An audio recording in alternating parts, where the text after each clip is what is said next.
সালামু আলাইকুম viewers, welcome to recipes by Ethan's mom. চলে এসেছি আজও আরও একটা নতুন রেসিপি নিয়ে। আজকের রেসিপিটা হলো পালং শাকের ঘন্ট। তো চলুন পুরো রেসিপিটা দেখে নেওয়া যাক। পুরো রেসিপিটা বানানোর জন্য আমি কিছু পরিমাণ পালং শাককে খুব ভালো করে ধুয়ে নিয়েছি। ধুয়ে নেওয়ার পরে ওভেনে একটা কড়াই বসিয়ে দিয়েছি। এই কড়াইয়ের মধ্যে শাকগুলোকে দিয়ে দিচ্ছি। এখানে আমি কোনো রকমের জল দেব না। দিয়ে দিচ্ছি 4-5টা মতো কাঁচা লঙ্কা চেরা এবং 8-10টা মতো রসুনের কোয়া আর 1 চামচ লবণ। এবার আমি একটা ঢাকনা দিয়ে কভার করে দেবো বা ঢেকে দেব।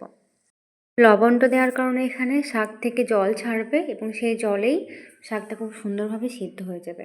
তো সিদ্ধ হওয়া পর্যন্ত আমরা অপেক্ষা করব। কিছুক্ষণ পর আমি ঢাকনাটা সরিয়ে নিচ্ছি শাকটা কতটা সিদ্ধ হয়েছে সেটা দেখার জন্য। শাকটা অনেকটাই সিদ্ধ হয়ে গেছে, একদম নরম হয়ে গেছে। আমি আরও কিছুক্ষণ ঢাকনা দিয়ে এটাকে কুক করে নেব, আরও একটু সুন্দরভাবে সিদ্ধ হওয়ার জন্য। তো আমি ঢাকনাটা আবার উঠিয়ে নিচ্ছি কিছুক্ষণ পর। দেখলে বুঝতে পারবেন অনেকটাই সিদ্ধ হয়ে গেছে, একদম পারফেক্ট এটা ঘন্ট করার জন্য। এবার আমি এটাকে ঠান্ডা হতে দেব। ঠান্ডা হওয়ার পর আমি এটাকে একটা মিক্সি জারের মধ্যে দিয়ে মিক্সচার করে নেব। যখন আমি একটা মিক্সচার জার নিয়েছি এবং ঠান্ডা হয়ে গেছে, শাকগুলো দিয়ে দিচ্ছি। শাকের ঘন্ট কিন্তু সবাই করে, কিন্তু সবাই কিছু না কিছু মিক্সড করে, বেসন বা ভাতের মাড়। আমি এখানে কিছুই মিক্সড করবো না, নর্মালি শাকটা ঘন্ট করবো, একটা ফ্রেশ শাক ঘন্ট। এটা কিন্তু খেতে দারুণ লাগে, একদম পালং শাকের যে অরিজিনাল যে স্বাদটা সেটাই পাওয়া যায়। কিন্তু কিছু মিক্সড করে করলে সেই স্বাদটা একটু অন্যরকম চেঞ্জ হয়ে যায়, সেটা আমার ভালো লাগে না। তাই আমি এরকমভাবেই শাকটাকে ঘন্ট করি। দেখুন শাকের ভিতরে যে জলটা ছিল সেটাও আমি কিন্তু দিয়ে দিয়েছি জারে। এবার সম্পূর্ণ শাকটাই মিক্সচার করে নেব। আমার খুব ভালোভাবে একটা পেস্ট তৈরি করে নিয়েছি আমি শাকের।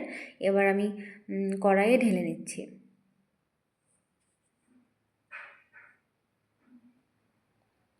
খুব সুন্দরভাবে মিক্সচার হয়ে গেছে বা ঘন্ট হয়ে গেছে। এবার জারে যে শাকটা লেগে আছে, আমি সামান্য একটু জল দিয়ে শাকটাকে একটু জারটাকে একটু ঝাঁকিয়ে নেব।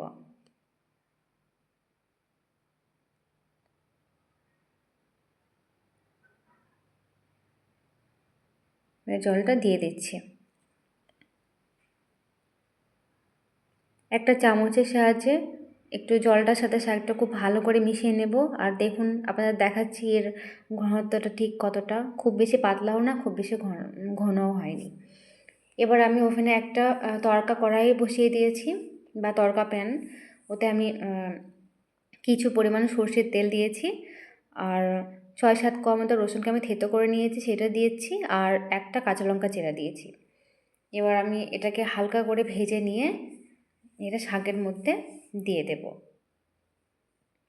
একটু খেয়াল রাখতে হবে তেলটা যেন কাঁচা থেকে না যায় আর রসুনটা যেন পুড়ে না যায়। পুড়ে গেলে কিন্তু শাকটা খেতে তেতো লাগবে, আর কাঁচা তেল থাকলে কাঁচা তেলের একটা গন্ধ আসবে।